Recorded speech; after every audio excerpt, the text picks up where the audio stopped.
Guys, magluluto tayo ngayon ng manok pero hindi ko pa naibabad. Sorry na. Oo. Guys, yung mahiwaga kong bowl, magluluto tayo ng manok. Naman! Manok na pachamba-chambang luto lang. Oo. Gago! Ay, sorry na. May kumakain na mga kauwi. Chef. Meg! Ano alam mo? Kain. Damn! Diyos ko ta. Kalimutan ko pala guys yung itlog yung manok. Ito pala. Parang hindi niluluto ni Raymond yung ano niya. Kalimutan ko na palang ibabad mga kauwi. Kapit ka mga kauho. Ayan, i-pass forward na natin para mabilis kayo makapanood mga kauho. Ayan, magluluto pala ako ng adobo na may repolyo, manok. Ayan, adobong manok na may repolyo at saka may patatas. Ayan, binalatan ko na nga ang patatas mga kauho dahil magugutom na din ako.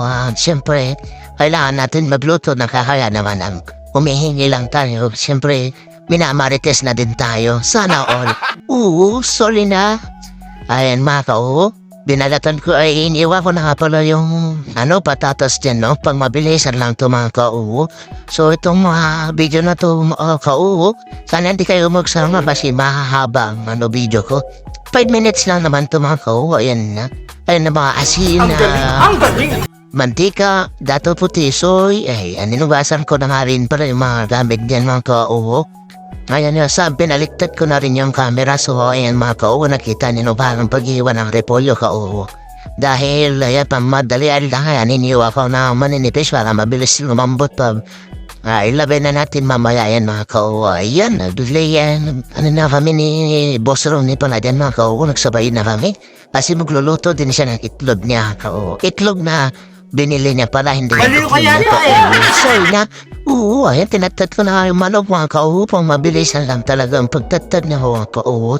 Kasi mahaba ang video na ito. Nasa 20. So, ayan, i-pass forward natin ng 5. Ayan, para hindi tayo maboring manood kasi mahaba talaga ito mga kauho.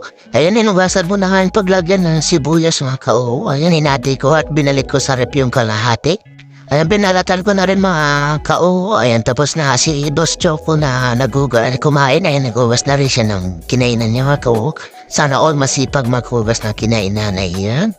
Tsaka umilam natin ako ng bawang ni Boss Ronnie kasi nakalimutan ko bumili ng bawang. Dahil nga siyempre busy kami kanina sa trabaho. So ayan, binalatan ko na nga yung bawang mga kauho para sa ganun mabilisan lang talaga ang pagod kasi gutom na ako mga kauho. Ayan, dahil nga adobong manok na may repolyo, ayan, paborito ko kasi yan, converted version ko lang yan na nagluluto. Kung gusto nyo bayahin mga kauho, ayan, nagluto din kayo. Ayan, inubasan ko na rin nga yung ginamit natin mga kauho habang nakasala yung kasirola natin. Ayan, sinindihan ko na rin yung mga kauho. Binaliktad ko, binuhusan ko, nilagyan ko ng mantika mga kauho. Pang mabilis lang talaga ito mga kauho. Mabilis na ito kauho dahil sobrang gutom ko na doon mga kauho. So ayan, para mas mabilis, ayan na nagmekos-mekos na sibuyas na naman mga insan. Minekos-mekos ko na yung mga rekado niya. So dahil yan, masarap, siguro kung masarap ay nagmekos-mekos na talaga mga insan. Ayan, sorry na, ayan, pamabilisan lang talaga mga kauho. Ayan, nilagyan ko ng paminta. At ayaw ko pang pwede ilagay dyan, spicy. Ayan, nilagyan ko na rin ng spicy mga kauho at ninekos-nekos ko na naman. Sorry na, ayan, sinabay ko na rin yung mga patatas mga kauho. Sinunod ko na yung vinegar na binili ko yan. Lagyan ko na rin ng mga soy. Ay, namamasoy. Nang soy mga kauho. Ayan. O di ba nakita niyo naman mga kauho. So, ayan. Hindi ko pala nahiwa kanina. Nakalimutan ko. Ayan. Inano ko na lang. Hiniwa ko na lang kasi masisira naman sa loob ng brief. So, ayan. Pang mabilisan lang naman yan. Kasi sasabay natin yan sa repolyo. Nilagyan ko na rin ng tubig mga kauho. Some drum na naman na tubig yan. Dahil ninaharap ko yung expiration ng ano na soy na to mga kauho, kaso wala di ko makita, so bahala no.